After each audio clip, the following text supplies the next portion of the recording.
Welcome learner. This time we are going to discuss something about the temple sculpture. As we have already discussed that Indian sculpture mostly was related to temples. It is one of the means to ornament the temples and also to give some religious education to the devotees and the worshippers. For this reason, most of the temples of India are nicely decorated. Now, before we come to discuss sculpture, let us know something about the sculpture. Sculpture are generally divided into three groups. One is sculpture in the round, second high relief or bas relief sculpture, and third one is relief sculpture. Sculpture in the round, that is freestanding, that means you can watch that piece of work going around the sculpture. So, suppose this is a sculpture piece, and if you want to watch it, you just go around and you can see every part of the sculpture, back, side, front and everything. So, this is actually to be very close with the sculpture itself.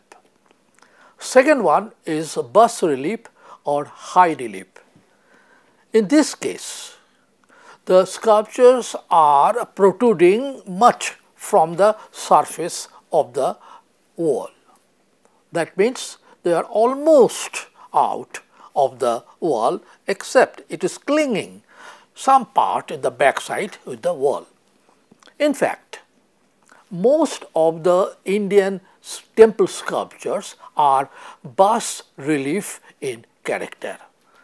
They are clinging to the wall, as you can see here, a famous work that is from Elephanta, Trimurti. This is carved out of the cave wall and it is coming out a lot from that. So, we call it relief sculpture or bas relief. There is another kind of sculpture that is actually not much protruding from the surface, just they are partly relieved from that. You can see here one such. This is a low relief sculpture, it is not protruding much from the surface. So, we have seen three types of sculpture that is used in Indian temples. Now, first thing that we are going to discuss of the style that are used in Nagara temples. Odisha will be the best example for that. The Surasundari, this is a well-known sculpture of Konark temple. This is uniquely a in the round sculpture on the top of the temple, that means almost near the Kalasa or Amalaka. There are so many such sculptures on this space all around that Shikhara. These are the heavenly or celestial musicians. They are playing different kind of musical instrument. Here we see a divine Apsara or Surasundari. She is playing a drum. Notice the use of the stone here. Remember, Odishan stones are very fragile, they have lot of iron in that, and the sea is very close to it. So, the saline water and in the same time the air also containing lot of saline in them, and that's the reason you will see the pores all over the stone. Odishan sculptures, especially female figures, are very voluminous. They are heavy and squat, but never lost the rhythm of the figure. The faces are almost stereotyped in all cases.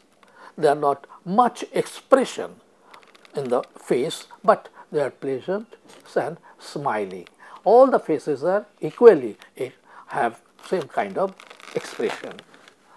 The drum, you can see that she is playing, and with the rhythm of the drum, her figure also tilting and very nicely in this particular sculpture. Then we will come to another sculpture from Khajuraho, that is central India, that is the work of the Chandelas dynasty. Khajuraho is famous for its sculptures, particularly the Kanderiya Mahadeva temple that I have discussed. It is the style which is called Besara. The high plinth and the outer wall, or the jangha as we can call it also, of this particular architecture is heavily loaded with sculptural beauty. There are different kind of themes that have been used by the sculptors of Khajuraho.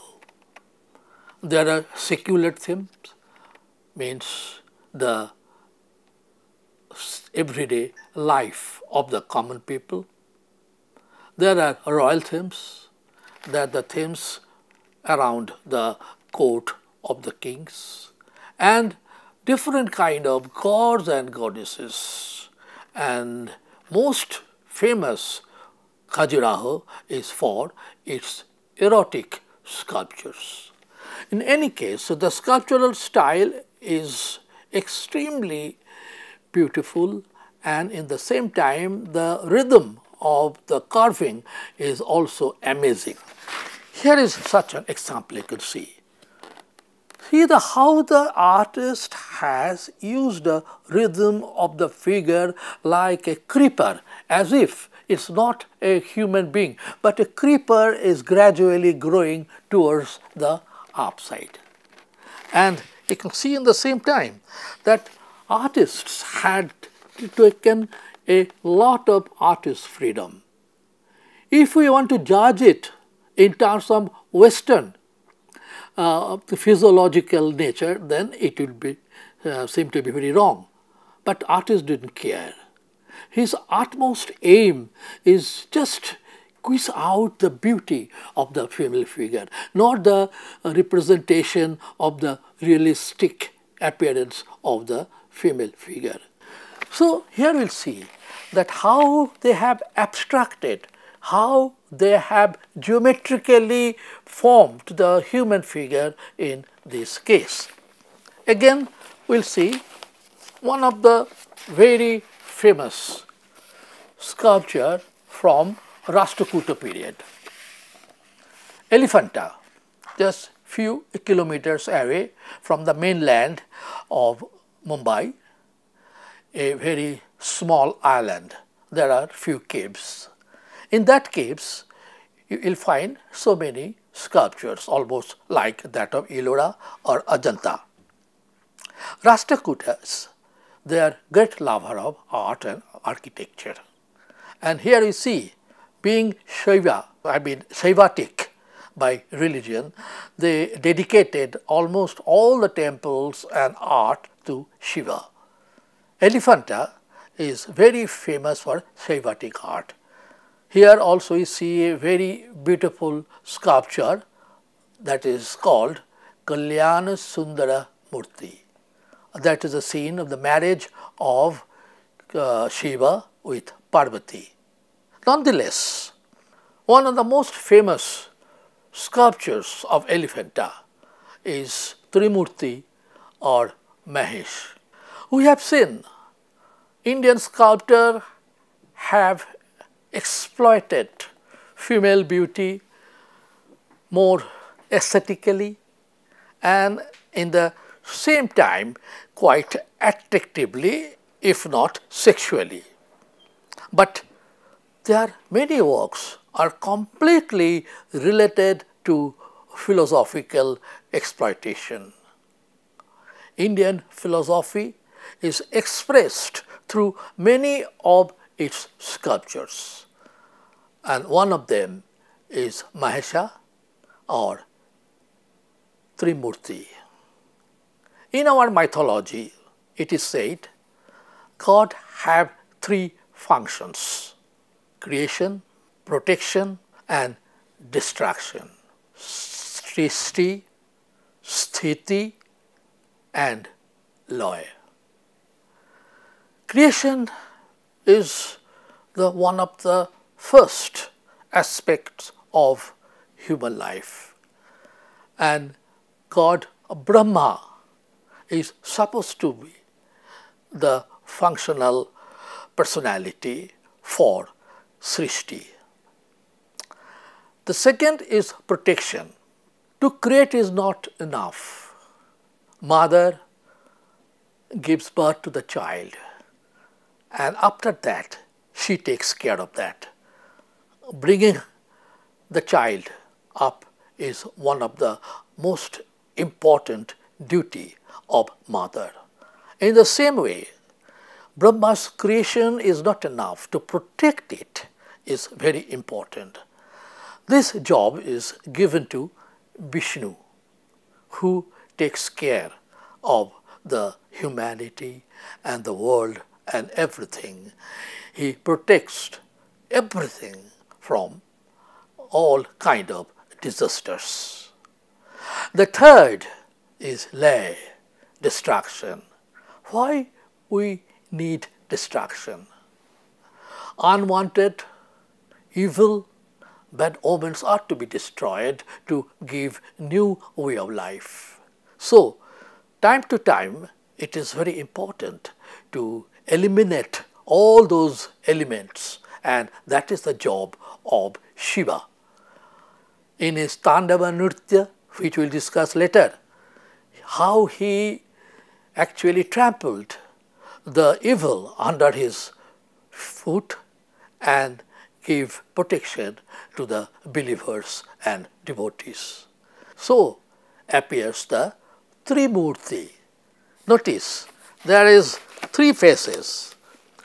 The first face is calm and quiet. That is the other face is Aghora. That means anger. Rodra Ras. That means the appearance of destruction. And this one is feminine, that gives birth to the new generation. So the middle one is calm and quiet, with Sthiti or Srishti. Second one is caring, and third one is the destruction. So Trimurti and Mahesha is a very symbolic kind of work of art that we see here. After that, we come to another very beautiful work that we see in Ellora. In Ellora, we have different kind of themes taken from epics, Ramayana, Mahabharata, then Bhagavad Puran, etc., etc. Here you see one beautiful work, Sita Haran, abduction of Sita. The unusual composition of this relief work is very interesting. The diagonal figure of the Ravana, who is fighting Jatayu, and the chariot in one of the corners of the composition, where Sita is watching the combat between Jatayu and Ravana. This kind of composition is unacademic. In Western countries, Toulouse-Lautrec and Degas had tried it and faced a lot of criticism for their unusual composition. They belong to the 19th century, and this sculpture was done in the 8th century CE. So just imagine that how modern those sculptors were, and they defied the usual norms of composition and dared to make such beautiful and unique composition here. Another beautiful composition of Ellora, which is famous for many such sculptures, is Mahishasura Mardini, Durga. You all know the story that Devi Durga was created by all the gods by contributing their power and their weapons to kill the buffalo demon who was massacring the world. The sculpture Mahishasura Mardini of Ellora in Kailasnath temple is one of the most beautiful works. The 18th century sculpture is on the wall of the temple. The Devi Durga, who was contributed with all the powers and weapons by many gods to kill the demon buffalo. The image of Durga is sitting on the lion and with her all force is killing the buffalo demon. See the composition. The buffalo is in the right side of the composition, is trying to resist Devi Durga's violent attack, and in the same time the lion is also helping Devi Durga. The composition are full of movement, which is very unusual in the 18th century sculpture, and every movement of the arms, 10 arms of Durga, then the frightened inclined figure of the Asura is also equally amazing. So you can see in the 8th century how Indian sculptors could reach such a perfect maturity in this work of art. While all this happening in the central India or in the western India, the Pallavas in the south were creating all these artworks.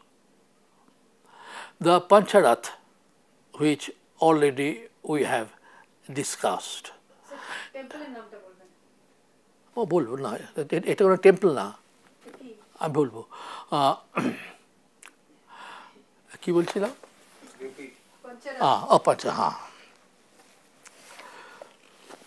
The Pallava kings were creating some models for their future temples in the shape of Pancharatha in Mahabalipuram.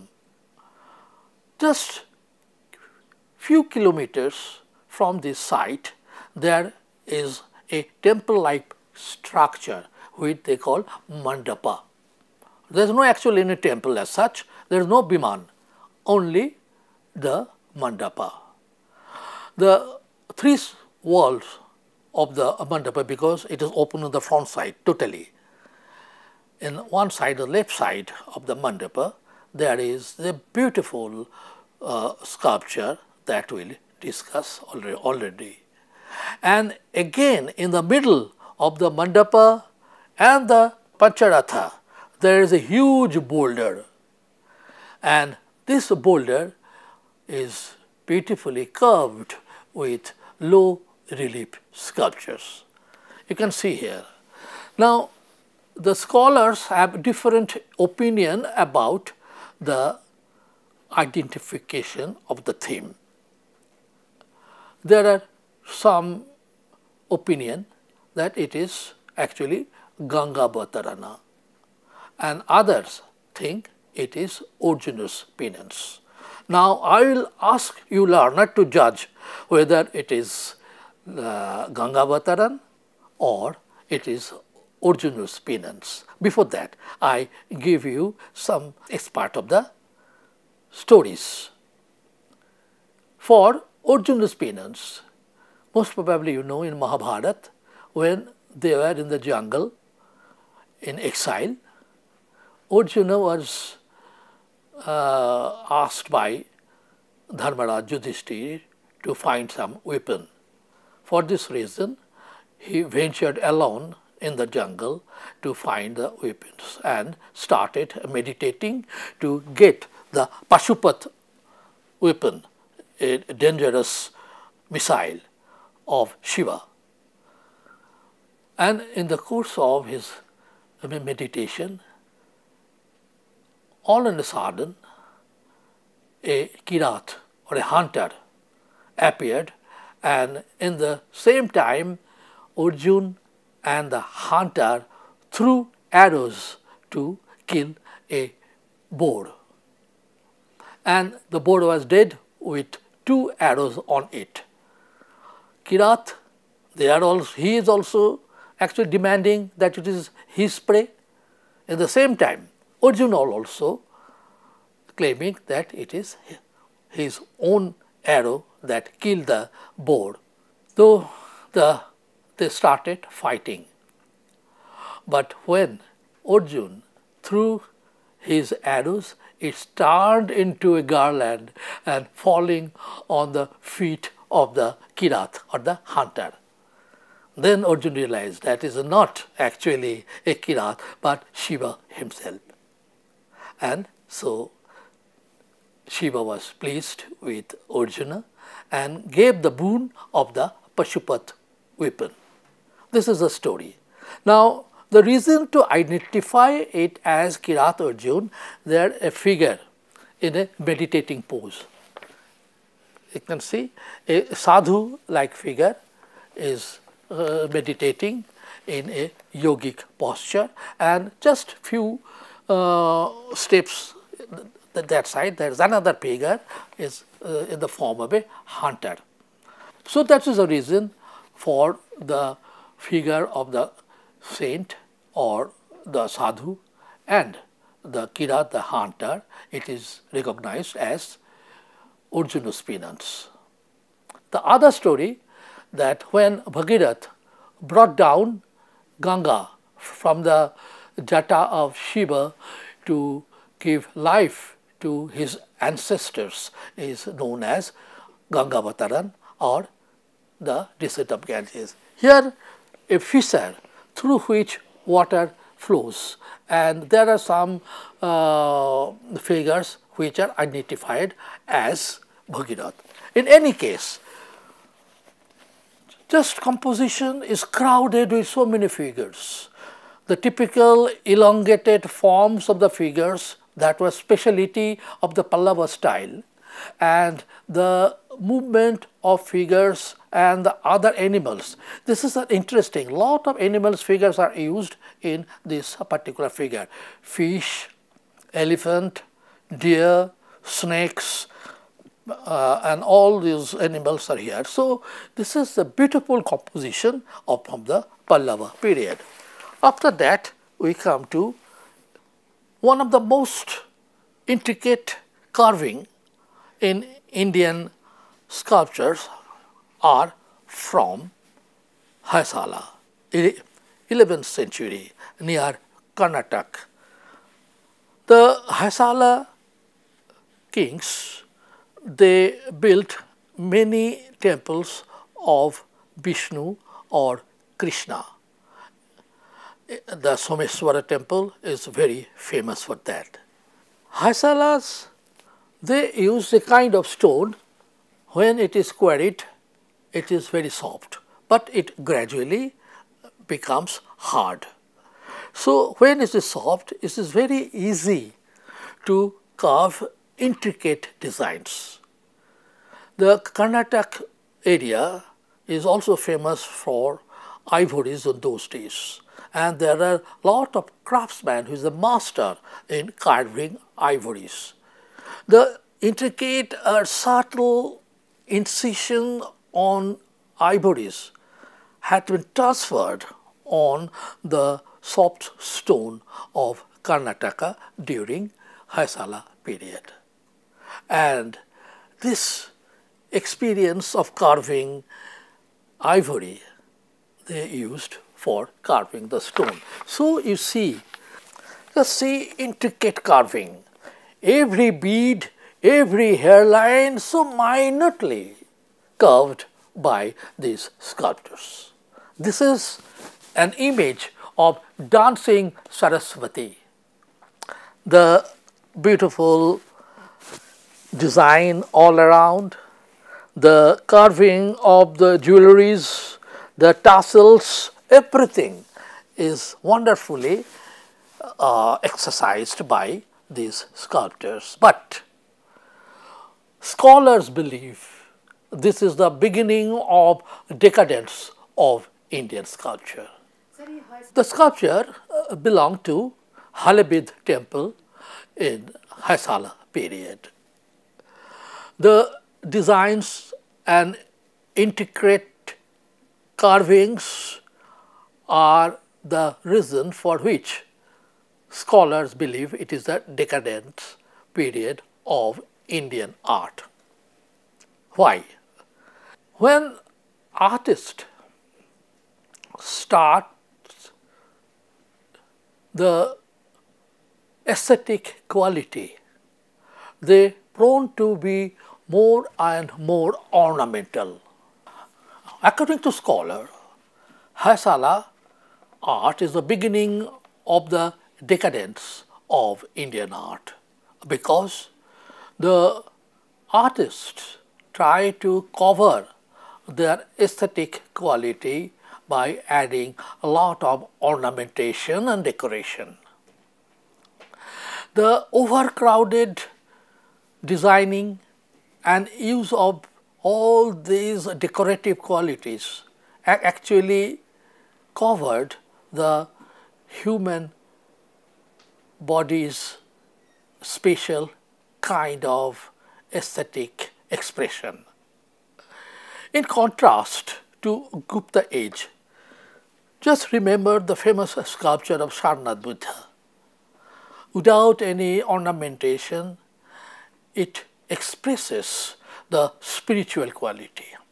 But when it is covered with so much jewelry and ornamentation, you lost that sense of spirituality. In any case, Indian temple sculpture went through a long history. From the time of the Guptas, the Aihole temple sculpture, to gradually moving towards the Ganga dynasty of Orissa, then the Chandela dynasty of central India, and after that Rashtrakuta.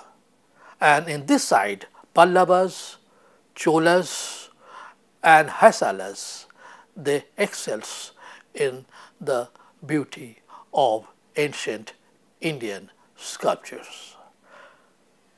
So learner, we have seen that most of the sculptures of ancient India are related to the temples. Either they are simply used as a decorative quality, or they are used as expression of spirituality. So I hope you have enjoyed this lesson of temple architecture and art, and it will further help you to learn more. Thank you.